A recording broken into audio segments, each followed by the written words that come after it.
Nunca pensé que hablaría de esto públicamente, pero lo que presencié, lo que he llegado a comprender y lo que creo que el mundo necesita escuchar desesperadamente, ya no puede permanecer en silencio. Este mensaje no es solo un misterio histórico, sino una señal de alarma espiritual. Hoy les comparto lo que he descubierto sobre el tercer secreto de Fátima, la última advertencia de la hermana Lucía, y por qué nos concierne directamente en nuestros tiempos. Esto no es teoría, es testimonio. Y una vez que lo escuchen, puede que nunca vuelvan a ver el mundo igual. Todo empezó una tarde tranquila cuando me topé con la última entrevista que dio la hermana Lucía en 1957. No la buscaba, no deliberadamente, pero algo en mí se sintió atraído, como si me llamaran. Había oído vagas referencias a Fátima antes, pero nunca en profundidad. Eso cambió al leer sus palabras, su advertencia, su dolor. No me parecieron distantes ni históricas. Me parecieron vivas, urgentes, inmediatas. Fue como leer una carta dirigida a mí personalmente. Desde ese momento, algo cambió dentro de mí. Supe que no se trataba de una historia común de apariciones marianas. Era un mensaje del cielo con consecuencias para cada alma que aún camina sobre esta tierra. La hermana Lucía habló con tristeza, no con ira. Su tono no era de condena, sino de súplica. Lamentó que nadie, ni buenos ni malos, hubiera escuchado verdaderamente a la Virgen María. Era un llamado no a la admiración, sino a la acción, una profunda transformación personal. Y cuando dijo que la iglesia estaba infectada desde dentro, sentí un escalofrío. Había visto confusión, había sentido desilusión, pero oírlo enmarcado como una desorientación diabólica fue algo diferente. Le dio sentido al caos que había percibido durante años, pero que no podía expresar con palabras. La batalla no era solo cultural, sino espiritual, y estábamos perdiendo. Lo que más me atormentó fue su declaración de que no debemos esperar a que el Papa, los obispos ni los gobiernos lideren el cambio. Cada uno de nosotros debe comenzar la reforma espiritual ahora. Eso me conmovió. Había pasado gran parte de mi vida esperando. Liderazgo, señales, confirmación. Pero las palabras de Lucía me despojaron de excusas. Ya no se trataba de esperar, se trataba de comenzar. Esa idea cambió mi fe para siempre. Ya no podía vivir pasivamente, creyendo que alguien más salvaría el mundo. Esa responsabilidad era mía. Reveló que la principal estrategia del diablo era atacar a las almas consagradas. La implicación era aterradora. Si quienes estaban ordenados para liderar eran atacados, si caían, rebaños enteros caerían con ellos. Y entonces comencé a mirar a mi alrededor. Noté cuán pocos decían la verdad con claridad. Vi cuántos líderes, antes audaces, ahora hablaban con ambigüedad. La confusión era sistémica, no era aleatoria, estaba orquestada. Y de repente, vi lo que Lucía vio. Vi la guerra no con balas, sino con ideas, compromisos y silencio. En ese momento, recordé una frase que leí una vez. El mayor truco del diablo fue convencer al mundo de que no existía.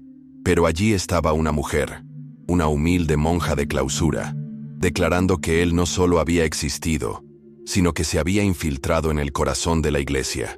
Y nadie hablaba de ello. Ese silencio era ensordecedor, y más que eso, era peligroso, porque donde hay silencio, se reproduce el engaño. Donde hay silencio, la gente deja de rezar. Donde hay silencio, prospera el mal. Por eso hablo ahora, porque el silencio es complicidad. Y no seré cómplice de un engaño espiritual que amenaza el destino eterno de tantas almas. Si lo que dijo la hermana Lucía es cierto, y creo que lo es, entonces estamos en guerra. No solo políticamente, no solo moralmente, sino cósmicamente. Hay muchísimo en juego, y si no despertamos, podríamos ser la generación que permitió que la oscuridad se impusiera a la luz, no porque el mal fuera más fuerte, sino porque nos negamos a luchar. Así que, antes de continuar, les pido que escuchen, no solo con curiosidad, sino con urgencia. No necesito que estén de acuerdo con todo, pero necesito que me acompañen, que se queden hasta el final, porque lo que voy a revelar en estas 10 partes no es solo información, es una invitación a la claridad, a la valentía y a la acción. Y comienza aquí. Recuerdo haber permanecido en silencio tras la primera entrevista. Fue como si el mundo se hubiera oscurecido de repente. No porque la luz se hubiera desvanecido, sino porque me di cuenta de las sombras que antes ignoraba. Reflexioné sobre mi propia vida, sobre la frecuencia con la que había ignorado lo espiritual, la facilidad con la que había desestimado las llamadas a la oración, la penitencia y la conversión. Pensé que estaba haciendo lo suficiente. Creí que era suficientemente buena. Pero esas palabras de la hermana Lucía calaron más hondo que cualquier sermón que hubiera escuchado. No se trataba de ser buena. Se trataba de ser santa. Se trataba de estar despierta. Al reflexionar, me di cuenta de que había vivido una especie de mediocridad espiritual, una rutina de rituales, devociones a medias y una constante espera de que alguien más asumiera la responsabilidad. Lucía rompió esa ilusión. No esperes, me había dicho, y de repente comprendí. Cada demora, cada compromiso, no era neutral, era una cooperación con el mal. Empecé a hacerme preguntas difíciles. ¿Estaba viviendo una vida capaz de resistir la guerra espiritual? ¿Rezaba como si las almas dependieran de ello? ¿Decía la verdad o guardaba silencio para estar cómoda? Fue entonces cuando descubrí el poder del rosario, no solo como oración, sino como arma. La insistencia de Lucía en que el rosario había adquirido una nueva eficacia sobrenatural me impactó como un rayo. Había rezado el rosario antes, pero nunca con urgencia. Nunca, como si mi vida o la de alguien a quien amaba dependieran de ello. Pero una vez que lo acepté plenamente, las cosas empezaron a cambiar. Recuperé la claridad. Aumentó el coraje. Las tentaciones se debilitaron. La oscuridad se disipó. Era como si el cielo me estuviera esperando para que recogiera la espada que había dejado guardada en el cajón durante años. Esto no era superstición, era estrategia. La estrategia del cielo. Cuando todo lo demás falla, cuando las instituciones flaquean, cuando los líderes caen, el rosario permanece. Y tenía sentido. No se trataba de superstición, se trataba de inmersión. Cada cuenta me acercaba a los misterios de Cristo. Cada Ave María me conectaba con una larga cadena de santos y mártires que se habían aferrado a esta misma cuerda de salvamento en tiempos de terror y confusión. No solo rezaba palabras, me unía a una batalla, armando mi alma con algo mucho más fuerte que el intelecto o el activismo. Pero había más que oración, había devoción. Lucía hablaba a menudo del Inmaculado Corazón de María, no como una imagen emotiva, sino como un refugio, una fortaleza, un centro de mando espiritual en un mundo enloquecido. Al principio, me costó aceptarlo. Siempre había considerado la devoción mariana como algo secundario, opcional, pero llegué a comprender lo que Lucía comprendió, que Dios, en su misericordia, había hecho de María nuestra última ofrenda. No porque Él fuera débil, sino porque nosotros lo éramos. Y Él sabía que, al final, solo el amor de una madre podría llegar a nuestros corazones. Esa comprensión me llenó de paz y temor. Paz porque sabía que había esperanza. Temor porque sabía cuántos rechazarían esa esperanza por orgullo, indiferencia o engaño. La advertencia de Lucía resonó de nuevo. Si despreciamos este último recurso, no habrá perdón. No porque Dios deje de amarnos, sino porque habremos rechazado el amor mismo. Eso me impactó profundamente. Comprendí que ya no podía permitirme demorar. Tenía que elegir. O me alineaba con Dios, o estaba en el bando del enemigo. No había terreno neutral. Y así comencé el proceso de reforma. No esperé permiso. Lo confesé todo. Descarté los ídolos de mi vida. La comodidad, la vanidad, el cinismo. Me comprometí a rezar el rosario a diario, a asistir a misa con frecuencia y a ayunar. No por culpa, sino por preparación, por amor, porque si estamos en una batalla, debemos estar en forma, debemos estar entrenados, debemos estar armados. Se acabó el tiempo de andar sonámbulos por la fe. Y si aún dudas, te animo a despertar. El cielo te espera. Pero el tiempo avanza. Cuanto más me sumergía en el mensaje de Lucía, más claramente veía la condición del mundo y de la iglesia. Lo que antes parecían escándalos aislados, confusión interna o meras disputas teológicas, ahora se revelaban como ataques coordinados en una campaña espiritual más amplia. No podía dejar de verlo. Doctrinas diluidas, verdades tergiversadas, líderes silenciosos o cómplices. No se trataba de izquierda o derecha, tradición o modernidad. Se trataba del bien y el mal, la verdad y la mentira, el cielo y el infierno. Y lo que estaba en juego era cada alma viva hoy. Empecé a prestar atención a cosas que antes ignoraba. La apatía en las congregaciones, la vaguedad en las homilías, la cultura de la comodidad que había reemplazado a la cruz. La hermana Lucía advirtió que el diablo se infiltraría incluso en las altas esferas de la iglesia. Al principio, eso parecía imposible, pero al mirar con nuevos ojos, vi señales por todas partes. El fruto de la confusión, el auge del relativismo, la audacia del error. Ya no era sutil. Era como si el enemigo, habiendo ganado terreno, ya no necesitara esconderse. Y sin embargo, la mayoría de la gente seguía sin verlo. O si lo veían, se negaban a hablar. Así es como se propaga la oscuridad, no solo con la acción, sino con el silencio. Por eso las últimas palabras de Lucía son tan importantes. No intentaba asustar, intentaba despertar. Sus palabras fueron el llanto de una madre en la noche. Despierta, vuelve a casa, toma tus armas, reza, lucha, habla. Entonces comprendí que mi silencio ya no me protegería, me condenaría. Así que elegí hablar, actuar, resistir. El concepto de desorientación diabólica se volvió dolorosamente claro. La gente ya no sabía qué era el pecado. Los confesionarios estaban vacíos. La reverencia se desvaneció, y en su lugar llegó la confusión disfrazada de compasión, el compromiso disfrazado de unidad. No era solo que la gente pecara, siempre hemos pecado, sino que la gente ya no creía en la existencia del pecado. Así de profunda era la desorientación.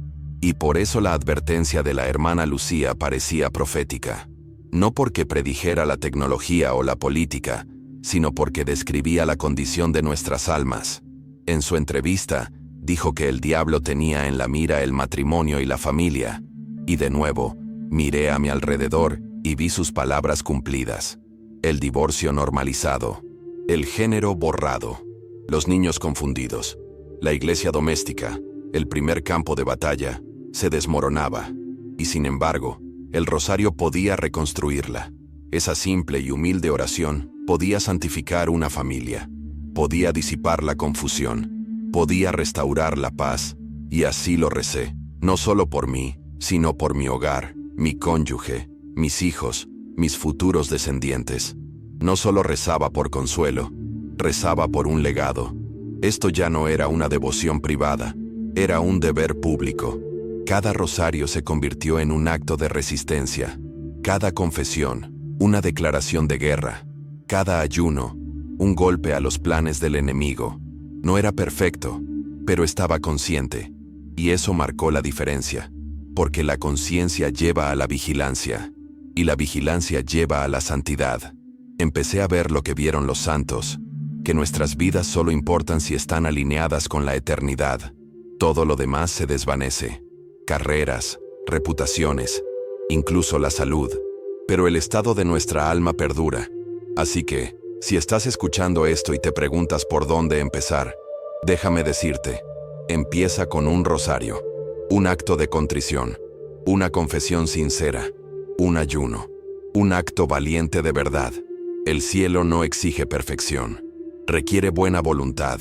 Sor Lucía no nos llamaba a ser místicos ni teólogos, nos llamaba a ser santos.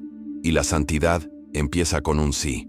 Di que sí, hoy, ahora mismo, y deja que ese sí resuene en tus acciones hasta el final de tu vida. Recuerdo la primera vez que guié a mi familia en el rezo del rosario. No fue nada glamuroso, no fue fácil. Me temblaban las manos, me temblaba la voz. No estaba segura de lo que hacía, pero sabía que tenía que hacerlo. Las palabras de la hermana Lucía habían encendido algo en mí, un fuego que ya no podía contener. El mismo fuego que una vez ardió en los corazones de santos, mártires y místicos. Esa noche, reuní a mi familia y rezamos. Y algo cambió. No de repente, ni con visiones, sino con una paz serena e inconfundible que entró en nuestro hogar y se negó a irse. Se convirtió en nuestro nuevo ritmo. El rosario todas las noches, ayunar los viernes, sacrificios ofrecidos en silencio. Y poco a poco, todo empezó a armonizarse. Discutíamos menos. Las pantallas se atenuaron. Las conversaciones se profundizaron. Había menos miedo, menos ruido, menos caos. Empecé a comprender por qué la Virgen María había suplicado con tanta pasión a los niños de Fátima. No solo nos llamaba a rezar, nos entregaba un manual de supervivencia para los últimos días, un plan divino, no solo para resistir, sino para vencer, para vivir con claridad, propósito y convicción en un mundo que se desmoronaba por completo. Pero no se equivoquen, hubo resistencia, no solo del mundo exterior, sino también de dentro. Los viejos hábitos se resistieron, la duda susurró, la fatiga se apoderó de mí, la tentación de ceder, de relajarme, de tomarme un respiro de esta vigilancia espiritual era constante. Fue entonces cuando empecé a ver el rosario no solo como una devoción, sino como una disciplina, un entrenamiento. Como soldados en un campo de entrenamiento, no fuimos llamados a sentirnos santos, sino a ser santos. Y esa transformación exigía constancia, esfuerzo y, sobre todo, perseverancia. Cuanto más oraba, más veía. Veía el campo de batalla con mayor claridad. Vi cuán sutiles eran las tácticas del diablo. No venía con cuernos ni fuego. Venía a través de distracciones, a través de la conveniencia, a través del emocionalismo, a través de frases ingeniosas como tolerancia y autoexpresión, que enmascaraban una decadencia más profunda. Y entonces recordé la advertencia de Lucía: ciegos guiando a ciegos. Estaba sucediendo en todas partes. Comunidades enteras, incluso iglesias, estaban siendo conducidas no hacia la verdad, sino lejos de ella. Y ni siquiera se daban cuenta. Una cosa es reconocer el error, otra es oponerse a él, sobre todo cuando te cuesta. Mis amigos se distanciaron, mis colegas me etiquetaron, incluso algunos católicos me miraron con recelo, pero no podía dejar de ver lo que había visto. No podía ignorar la voz de la hermana Lucía ni borrar la urgencia de su tono. No buscaba ser polémica, intentaba ser fiel. Y esa fidelidad era más importante que la popularidad, más importante que ser aceptada. La verdad no necesita aplausos, necesita testigos, necesita almas dispuestas a derramar sangre. Empecé a escribir, a hablar, a compartir todo lo que había aprendido. No como un experto, sino como un hombre que había despertado. No esperaba la plataforma perfecta ni la audiencia ideal. Usé lo que tenía: un teléfono, un bolígrafo, mi voz. Y cada vez que compartía el mensaje, alguien respondía. A veces con lágrimas, a veces con agradecimiento, a veces con resistencia, pero siempre con impacto. Así funciona la verdad. Siembra semillas, perturba, transforma. Y supe que por fin estaba haciendo lo que estaba llamado a hacer. Así que si sientes esa llamada, ese fuego en el pecho, no la ignores. Eso es gracia. Es un llamado. Responde. Actúa en consecuencia. Porque el tiempo apremia, la batalla ha llegado, y la cosecha es abundante. El cielo no busca personas perfectas, busca personas dispuestas. Hombres y mujeres que tomen el rosario, salgan a la luz, y se nieguen a doblegarse a la oscuridad. La Virgen María no nos ha abandonado. Sigue llamando. Y hoy, ahora mismo, te llama a ti. Había días en que deseaba poder volver atrás, a cuando todo parecía más sencillo, más tranquilo, menos intenso. Pero la verdad es que esa sencillez era una ilusión. La guerra siempre estuvo ahí. Yo solo dormía. Y ahora que estaba despierta, no podía volver atrás. No sin traicionar todo lo que había llegado a comprender. La hermana Lucía dijo que esta es una batalla decisiva, no simbólica, no una idea, sino un conflicto real y definitivo entre el bien y el mal, el cielo y el infierno. Y yo había tomado mi decisión. Estaba totalmente comprometida, Pero elegir un bando en una guerra tiene consecuencias. Te aísla, te exige, te pone a prueba de maneras que nunca imaginaste. Empiezas a ver la vida de otra manera. Cada conversación, cada decisión, cada relación se convierte en una oportunidad o una amenaza espiritual. Ya no mides el éxito por los ingresos, los gustos o la reputación. Empiezas a medirlo por la fidelidad, por la verdad, por si tu vida refleja o no el Evangelio. Es un estándar difícil, pero es el único que importa, porque al final no seremos juzgados por el mundo, seremos juzgados por Dios. Empecé a estudiar más. Fátima, Akita, la Salet, el Apocalipsis. No por miedo, sino por preparación. Quería comprender el panorama completo, y lo que encontré fue un hilo conductor. El cielo siempre advierte antes de actuar. La misericordia siempre precede a la justicia, pero la misericordia tiene fecha de caducidad. Eso es lo que nadie quiere oír. Todos hablan de amor y perdón. Pocos hablan de arrepentimiento y responsabilidad. Pero Lucía lo hizo. Los santos lo hicieron. Cristo lo hizo. Y nosotros también debemos hacerlo. Hay una urgencia que no puedo evitar. Cada titular, cada política, cada compromiso espiritual se siente como un tamborileo que marca la cuenta regresiva hacia algo inevitable. No lo digo para alarmarlos. Lo digo para prepararlos. No estamos indefensos. No somos víctimas. Somos hijos de Dios. Tenemos los sacramentos. Tenemos a los santos. Tenemos el Inmaculado Corazón de María. Tenemos el rosario. Pero debemos usarlos. Debemos vivirlos. O veremos cómo el mundo se devora a sí mismo mientras nos quedamos de brazos cruzados. En privado, comencé a ofrecer mis sufrimientos, mis humillaciones, mis rechazos, como reparación, igual que Lucía, Francisco y Jacinta. Susurré la misma oración que ellos. Oh Jesús, es por amor a ti, por la conversión de los pecadores, y en reparación por los pecados cometidos contra el Inmaculado Corazón de María.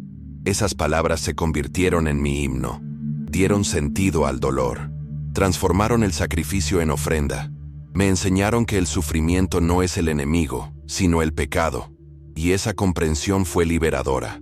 Rompió las cadenas de la comodidad, despertó una alegría que nunca había conocido, no una alegría basada en la comodidad, sino una alegría arraigada en la misión. No solo estaba sobreviviendo, estaba participando en la historia de la salvación. Me estaba uniendo a un linaje de almas que eligieron sufrir con Cristo en lugar de triunfar sin Él. Y quiero eso para ti. Quiero que experimentes ese fuego, esa claridad, esa intimidad con el cielo que solo llega cuando dices que sí con toda tu vida. Así que hoy te pregunto, ¿qué te detiene? ¿Qué mentira crees? ¿Qué miedo te frena? Suéltalo, déjalo ir, corre hacia María, toma su mano, toma tu rosario, confiésate, ayuna, reza, habla, vive como si la salvación de las almas dependiera de tu obediencia, porque así es. La advertencia final ha sido dada, la invitación está abierta, y ahora te toca responder.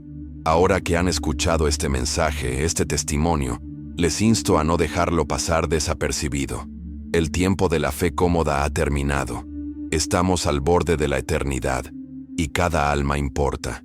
El tercer secreto de Fátima nunca se trató solo de profecía. Fue un llamado a la santidad, un llamado al sacrificio, un llamado a levantarse cuando todos los demás se sientan. La oscuridad es real, pero también lo es la luz. Y el rosario es su espada. Si este mensaje te llegó, aunque sea una sola palabra, haz algo. Reza, arrepiéntete. Consagra tu vida al Inmaculado Corazón de María. Comienza a vivir como si la eternidad fuera real, porque lo es. Y si estás listo para luchar, no con ira, sino con verdad, entonces camina conmigo. Este viaje no ha terminado. De hecho, apenas comienza. Suscríbete al canal y sigue a Jesús, no solo con palabras, sino con tu vida. Comparte este video con alguien que necesite despertar. Crea un grupo de rosario. Guía a tu familia. Sé tú quien se mantiene firme. El cielo no espera multitudes, espera individuos. Sé ese individuo. Hoy, no necesitas un título, no necesitas una plataforma, solo necesitas un corazón dispuesto. La Virgen María está reuniendo a su ejército, silenciosamente, con fervor, un alma a la vez, y te llama, ahora mismo. ¿Responderás? ¿Responderás a la advertencia final con fe radical? Si has llegado hasta aquí, gracias. De verdad, esto no era entretenimiento, era una misión. Y espero que lo hayas sentido. Espero que algo en tu corazón se haya conmovido, aunque fuera incómodo. Esa incomodidad es gracia, no la ignores. Reflexiona sobre ella, ora con ella, y actúa. Quiero que sepas, quien quiera que seas, donde quiera que estés, que no estás solo. Estoy contigo. Esta comunidad está contigo. El cielo está contigo. Somos hermanos y hermanas en esta batalla, y es un honor para mí caminar a tu lado. Mantente cerca, mantente fuerte, mantente despierto. Hasta la próxima. Que el Inmaculado Corazón de María los proteja y que la luz de Cristo sea su fuerza. Estaré aquí, orando, luchando, hablando, mientras Dios lo permita. Acompáñenme y nunca lo olviden. Al final, su Inmaculado Corazón triunfará.